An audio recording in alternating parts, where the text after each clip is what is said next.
Yes. तो अब हम लोग देखने जा रहे हैं ई आईपीओ, मतलब इलेक्ट्रॉनिक आईपीओ।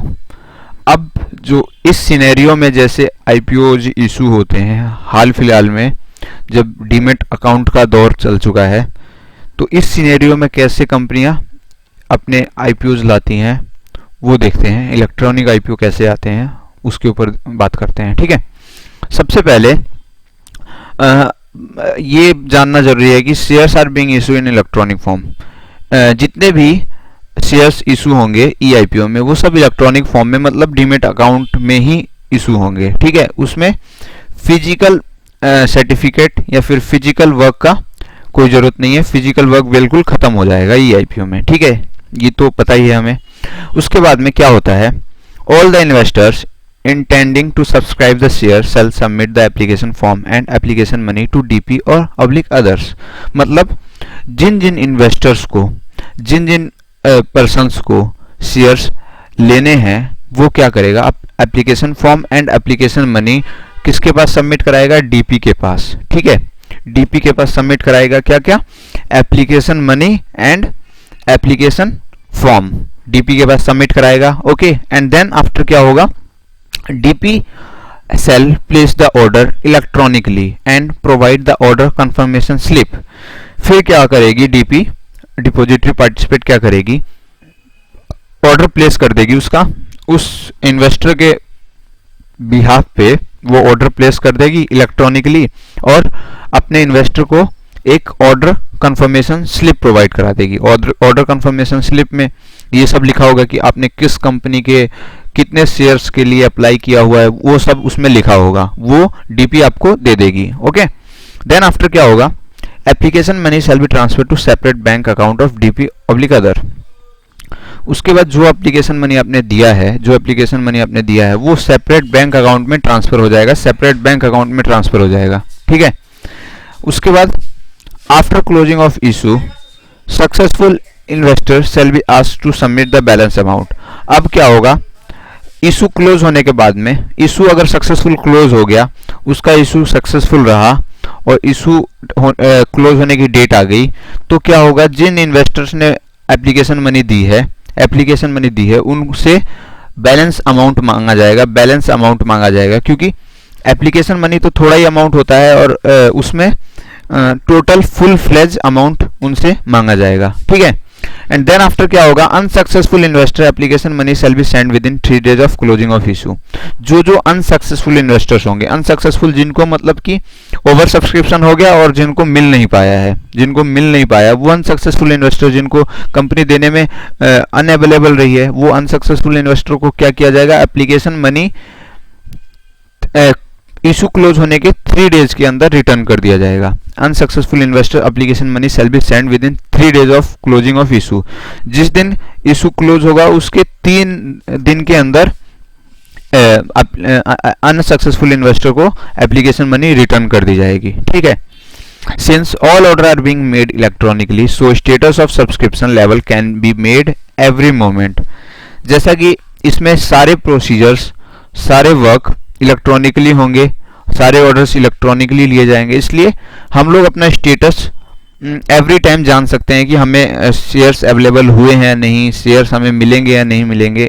इस बात की नॉलेज, इस बात की इंफॉर्मेशन हमें हर टाइम मिल सकती है, क्योंकि सारा वर्क इलेक्ट्रॉनिकली होगा, डीमेट अकाउंट से होगा आपका, तो आप जब चाहे तब उसकी इन्फॉर्मेशन ले सकते हैं। जैसे आजकल हम लोग ट्रेन की इन्फॉर्मेशन टाइम टू टाइम ले सकते हैं, वैसे ही इसमें होगा, जब आप इन्फॉर्मेशन चाहें तब ले सकते हैं। ठीक है, अब है कि टाइम कितना लगता है ई आईपीओ को पूरा करने में। बाकी जो नॉर्मल आईपीओ होता है वो महीनों टाइम ले लेता है, महीनों से भी ज़्यादा टाइम लग जाता है, लेकिन ये जो ई आईपीओ प्रोसीजर है ये बहुत ही शॉर्ट प्रोसीजर है। 5 days क्लोजिंग एंड ओपनिंग में लगेंगे, 3 days of allocation of application और 3 days of dispatch of DP, 3 days of clearance of DP, मतलब टोटल डेज जो लगेंगे वो होंगे 18 days। 18 दिन में पूरा प्रोसीजर खत्म हो जाएगा। ठीक है, 18 दिन में पूरा प्रोसीजर, मतलब एक बेसिक कहें तो नॉर्मल लैंग्वेज में 18 दिन में पूरा ई आईपीओ का प्रोसीजर कंप्लीट हो जाता है। वही अगर कंपनी पहले वाले प्रोसीजर से जाए तो बहुत लंबा प्रोसीजर होता है, वो उसमें महीनों का टाइम लग जाता है। तो ये प्रोसीजर बहुत इजी है, सबके लिए कन्वीनियंट है और फास्ट प्रोसीजर है। तो इसलिए कंपनियां आजकल यही प्रोसीजर, ईआईपीओ का प्रोसीजर यूज करती हैं। यस, तो अब हम लोग देखते हैं कि ईआईपीओ का प्रोसीजर कैसे होगा। वो तो हम लोगों ने देखा था एक मतलब कि रिटन वर्क में। अब हम लोग देखते हैं कि वो एक चार्ट के थ्रू देखते हैं कि कैसे होगा ईआईपीओ का प्रोसीजर। सबसे पहले ये हम लोग प्रोसीजर फटाफट देखते हैं, क्योंकि बाकी हम लोगों ने बहुत प्रोसीजर आईपीओ के देख लिए, तो अभी हम क्लियर हो जाना चाहिए, चीज़ें टर्म्स क्लियर हो जानी चाहिए। एलपीटीएल लेटर प्रेसिडेंट टू लिस्टिंग मिलने के बाद में इन प्रिंसिपल अप्रूवल मिलेगा, जो हम लोगों ने पहले देखा था स्टॉक एक्सचेंज वाले में। उसके बाद अपॉइंटमेंट ऑफ मर्चेंट बैंकर करेगी कंपनी। उसके बाद ड्राफ्टिंग ऑफ ऑफर डॉक्यूमेंट। उसके बाद ओपनिंग ऑफ इशू होगा। ओपनिंग ऑफ इशू के बाद में क्या होगा, इन्वेस्टर्स जिनको जिनको लेना है वो शेयर्स, वो डीपी को अप्रोच करेंगे। डीपी क्या करेगी, डीपी करेगी मेक इलेक्ट्रॉनिकली एंट्री करेगी, उनकी मेक इलेक्ट्रॉनिकली एंट्री करेगी और ऑर्डर कंफर्मेशन स्लिप दी जाएगी उनको। ऑर्डर कंफर्मेशन स्लिप दे दी जाएगी उनको। ऑर्डर कंफर्मेशन स्लिप दे दी जाएगी और इन्वेस्टर जो पैसा देंगे वो deposit money in separate bank account, वो हम लोगों ने बात की थी कि वो सेपरेट बैंक अकाउंट में डिपॉजिट हो जाएगा, मतलब स्क्रो अकाउंट में डिपॉजिट हो जाएगा, ठीक है। और उनको ऑर्डर कंफर्मेशन स्लिप दे दी जाएगी एंट्री की, कि आपने ये ऑर्डर दिया है, वो इन्वेस्टर को दे दिया जाएगा, ठीक है। अब क्लोज होने के बाद में क्या होगा, क्लोज होने के बाद में डिटर्मिनेशन ऑफ अलॉटमेंट। अलॉटमेंट का डिटर्मिनेशन होगा कि किस किस को दिया जा रहा है, किस किस को अलॉटमेंट मिलेगा, किस किस को नहीं मिलेगा। डिटर्मिनेशन के बाद अनसक्सेसफुल इन्वेस्टर को demand for balance amount, balance amount के लिए डिमांड किया जाएगा अनसक्सेसफुल इन्वेस्टर को, और सक्सेसफुल इन्वेस्टर को बैलेंस अमाउंट के लिए मांगा जाएगा। जो सक्सेसफुल इन्वेस्टर्स हैं, जिनको अलॉटमेंट सक्सेसफुली हो रहा है, उनको क्या कहा जाएगा कि आप बैलेंस अमाउंट दो, क्योंकि आप लोगों ने पहले तो एप्लीकेशन मनी दी है, अब बैलेंस अमाउंट जो बचा हुआ है वो दो। और अनसक्सेसफुल इन्वेस्टर को 3 दिन में रिफंड कर दिया जाएगा पैसा, ठीक है। और ये जो पैसा है वो ट्रांसफर टू स्क्रो अकाउंट कर दिया जाएगा, ठीक है। क्योंकि हम लोगों ने बात किया था कि जितने भी पब्लिक इशू से रिलेटेड पैसे हैं वो सब कहाँ जाएंगे, एक स्क्रो अकाउंट खोलेगी कंपनी, जो पर्टिकुलर इशू से रिलेटेड ही होगा वो बैंक अकाउंट, उसी में सारा पैसा जो इन्वेस्टर्स ने दिए वो सब पैसा वहां पे चला जाएगा, ठीक है। ये पूरा प्रोसीजर था ईआईपीओ का, ठीक है। ये मैंने इतनी फास्ट बताया क्योंकि आप लोगों को सब पहले पढ़ा हुआ होगा, हम लोगों ने पहले देख लिया था इन प्रिंसिपल अप्रूवल क्या होता है, अपॉइंटमेंट ऑफ मर्चेंट बैंकर, इसलिए फटाफट देखा है, ठीक है।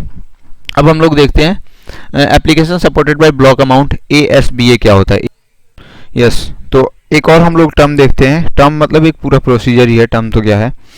ASBA application supported by block amount, इसमें क्या होता है, जो इन्वेस्टर एप्लीकेशन करना चाहता है वो क्या करेगा, अपने बैंक अकाउंट की डिटेल दे देगा और वो बता देगा कि मुझे इतने शेयर्स के लिए एप्लीकेशन देनी है, तो उसके अकाउंट में उतने पैसे फ्रीज कर दिए जाएंगे, उतने पैसे फ्रीज कर दिए जाएंगे, ठीक है। और उसके बाद में जब उसको सक्सेसफुल शेयर्स मिल जाएंगे तो वो पैसा निकाल के और कंपनी के पास दे दिया जाएगा। ये पूरा प्रोसीजर देखते हैं तो क्लियर हो जाएगी चीज़ें। Under ASBA investor need to mention the amount of purchase consideration for share. इसमें ASBA के प्रोसीजर के अंदर जो इन्वेस्टर है उसको ये बताना पड़ेगा कि मुझे कितने शेयर्स लेने हैं और कितने अमाउंट के लेने हैं, ये सब पहले बताना पड़ेगा। ये बताने के बाद में applicant shall mention name of bank account ETC and give his consent to block the amount of purchase consideration for share. उसके बाद में एप्लीकेंट जो इन्वेस्टर है उसको ये बताना पड़ेगा कि मुझे मेरे किस बैंक में अकाउंट है और अकाउंट नंबर क्या है, और उसको कंसर्न देना होगा कि जितने का मैं शेयर लेना चाहता हूं, जितने का मैं एप्लीकेशन देना चाहता हूं, उतना अमाउंट मेरे अकाउंट से आप ब्लॉक कर दो कुछ दिनों के लिए, जब तक मेरा पूरा ये आईपीओ का प्रोसीजर नहीं हो जाता, ठीक है। उसको कंसर्न देना पड़ेगा बैंक को। Issuing company shall send this instruction to concern bank. Issuing company के पास जब उसने कंसर्न दे दिया कि मेरे ये बैंक अकाउंट है और मैं कंसर्न दे दिया हूं कि मेरा अकाउंट आप ब्लॉक कर दो इतने दिनों के लिए, इस अमाउंट को ब्लॉक कर दो, अकाउंट नहीं अमाउंट को ब्लॉक कर दो इतने दिनों के लिए, जितना अमाउंट के लिए मैं एप्लीकेशन देना चाहता हूं, तो इशुइंग कंपनी उस इंस्ट्रक्शन को कंसर्न बैंक के पास सेंड कर देगी। कंसर्न बैंक उतना अमाउंट फ्रीज कर देगी।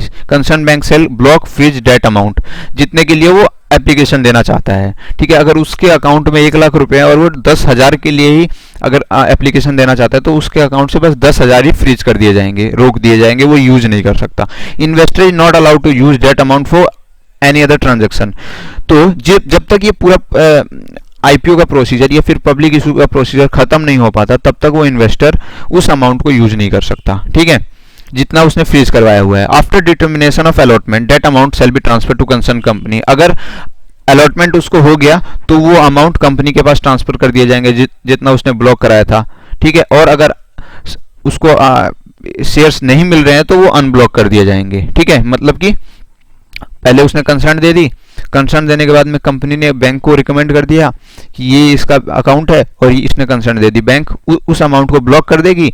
ब्लॉक करने के बाद में वो इन्वेस्टर उतने दिन यूज नहीं कर सकता जितने दिन तक पब्लिक इशू का पूरा प्रोसीजर नहीं हो जाता। प्रोसीजर कंप्लीट होने के बाद में जैसे उसको अलॉटमेंट मिलेगा तो वो अलॉटमेंट मिलने के बाद में वो पैसा डायरेक्ट उसके अकाउंट से कंपनी के अकाउंट में चला जाएगा, और जब उसको अलॉटमेंट नहीं हो पाया तो उसका जो अमाउंट है वो अनब्लॉक कर दिया जाएगा। ये पूरा प्रोसीजर था ASBA application supported by block amount का।